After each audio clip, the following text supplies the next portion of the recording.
দিদি আপনার কি প্রবলেম ছিল?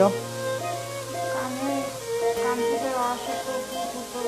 কতদিন ধরে হচ্ছিল? অনেক অনেক বার বসে গেল।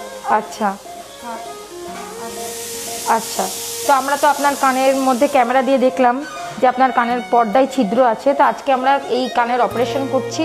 আমরা এন্ডোস্কোপিক পদ্ধতিতে এই অপারেশন করে থাকি। কানের ফুটো দিয়ে আমরা এই অপারেশনটা করি। এক্সট্রা কোনো ইনসিশন আমরা দিই না, কোনো কাটা দাগ কিছু থাকে না অপারেশনে।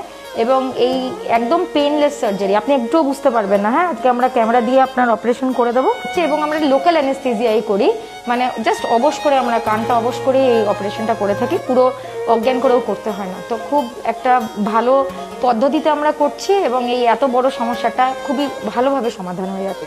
সেলাই কাটা ব্যাপার